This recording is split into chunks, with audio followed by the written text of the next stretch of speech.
ఇటు ఛత్తీస్గఢ్ ఎన్కౌంటర్లో తెలంగాణకు చెందిన ముఖ్య నేతలు ఉన్నట్లు తెలుస్తోంది. మృతుల్లో తెలంగాణకు చెందిన అగ్రనేతలు ఉన్నారని పోలీసులు అనుమానం వ్యక్తం చేస్తున్నారు. మృతదేహాలు గుర్తించిన తర్వాత వివరాలను వెల్లడించనున్నారు. ఛత్తీస్గఢ్లో గత 14 నెలల్లో 274 మందిని భద్రతా బలగాలు హతమార్చారు. 1166 మంది అరెస్టు కాగా 969 మంది మావోయిస్టులు లొంగిపోయారు.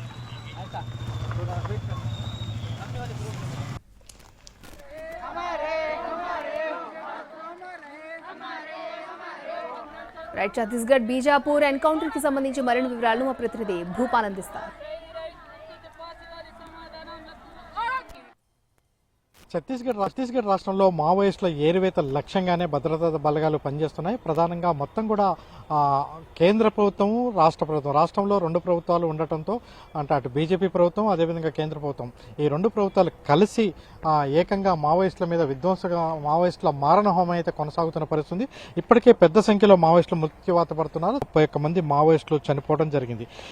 గత కొంతకాలంగా దాదాపుగా 6 నెలల కాలం నుంచి మావోయిస్టులు ఎన్కౌంటర్ ఏది జరిగినా సరే 10 మంది దాటి చనిపోతున్న పరిస్థితి. ఛత్తీస్గఢ్లో గత 14 నెలల్లో 274 మంది మావోయిస్టులు చనిపోవడం జరిగింది. ఇందులో 1166 మంది అరెస్ట్ కాగా 969 మంది లొంగిపోయారని లెక్కలు చెప్తున్నాయి. అయితే ఇది అధికారికంగా మాత్రమే. అదేవిధంగా ఈ ప్రాంతంలో ప్రధానంగా బీజాపూర్, సుక్మా, కాంకేరు అంటే దక్షిణ బస్తర్ జిల్లాలో ఈ ఎన్కౌంటర్లు ఎక్కువగా జరుగుతున్నాయి. ఎన్కౌంటర్లు జరిగే ప్రాంతంలో ఎక్కువగా బీజాపూర్, సుక్మా జిల్లాలో ఉన్నాయి. ఒరిస్సా, కాంకేర్ సరిహద్దులో జరిగిన ఎన్కౌంటర్లో మొత్తం చూస్తే దాదాపుగా 70 మందికి పైగా మావోయిస్టులు చనిపోవడం జరిగింది. అదే పరిస్థితిలో ఈ నెల 10 రోజుల్లోనే దాదాపుగా 15 మంది భద్రతా బలగాలకు సంబంధించిన వాళ్ళు కూడా చనిపోయారు. బీజాపూర్ జిల్లాలో నేషనల్ పార్క్ సమీపంలో జరిగిన ఎన్కౌంటర్లో 31 మంది చనిపోవటం, ఇంత పెద్ద సంఖ్యలో చనిపోవటం, అదేవిధంగా AK-47 ఇన్సాఫ్ రైఫిల్స్ అంటే SLR అంటే ఎక్కువ మోతాదులో ఈ ఆయుధాలు లభించడంతో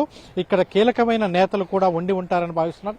దీనికి సంబంధించి తెలంగాణ నేతలే ఇక్కడ ఉండవచ్చు అని అంచనా జరుగుతుంది. ఇప్పటివరకైతే ఈ ఎన్కౌంటర్కి సంబంధించి ఇప్పటికే అంటే ఛత్తీస్గఢ్ రాష్ట్ర ముఖ్యమంత్రి, అదేవిధంగా డిప్యూటీ సీఎంతో పాటు బస్తర్ ఐజీ సుందర్రాజన్, అదేవిధంగా బీజాపూర్ జిల్లాకు సంబంధించిన ఎస్పీలు స్పందించారు. వాళ్ళు కూడా దీనికి సంబంధించి మొత్తం కూడా వివరాలు చెప్పారు. 31 మంది చనిపోయినట్టుగా స్పష్టం చేయడం జరిగింది. అయితే ఇందులో తెలంగాణకు సంబంధించిన నేతలు ఉన్నారా లేరా అనేది మాత్రం ఇంకా స్పష్టం కాని పరిస్థితుంది. అయితే ఈ ఎన్కౌంటర్లో అంటే తెలంగాణకు సంబంధించిన మల్లోజుల వేణుగోపాల్ ఆలియాస్ వికల్ప్, అంటే అదేవిధంగా బండి ప్రకాష్ బీపీ బెల్లంపల్లి, అంటే వీళ్ళందరూ కూడా పెద్దపల్లి, కరీంనగర్ ఆ ప్రాంతానికి సంబంధించిన వాళ్ళు వీళ్ళు ఉన్నారనే ప్రచారం జరిగింది. వీళ్ళంతా కూడా ఉత్తర తెలంగాణకు సంబంధించిన వాళ్ళు, సెంట్రల్ కమిటీ సభ్యులు కూడా ఉన్నారు. ఈ నేపథ్యంలో వాళ్ళు ఉన్నారా లేరా అనేది ఇంకా స్పష్టం చేయడానికి చాలా సమయం పడుతుంది.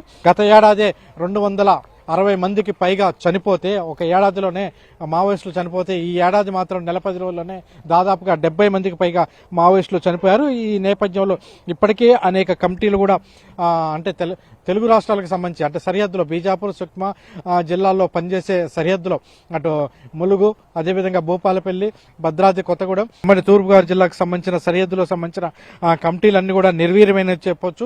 ఇంతకుముందు అనేక లేఖలు కూడా వచ్చేది ఈ కమిటీల నుంచి, కానీ ఇప్పుడు ఆ లేఖలు కూడా రాని పరిస్థితుంది. అనేక మంది ఎన్కౌంటర్లో ముచ్చెంది ఉండవచ్చు అని చెప్తున్నారు. ఛత్తీస్గఢ్ లో మాత్రం ఆపరేషన్ కగార్ అంటే దాదాపుగా ముగిసిపోయిందని చెప్పవచ్చు. ఆ అడవి ప్రాంతంలో ఉన్న మావోయిస్టుల రక్తంతో తడిచిపోయిన పరిస్థితి కనపడుతుంది. ఈ నేపథ్యంలో ఈ ఎన్కౌంటర్ల పరిస్థితి ఈ విధంగానే కొనసాగుతుంటే మావోయిస్టులు అక్కడ బతికి బట్టగట్టడం కష్టతరమైన పరిస్థితి అని చెప్పవచ్చు. కెమెరా పర్సన్ పృథ్వీతో భూపాల్, NTV, భద్రాద్రి.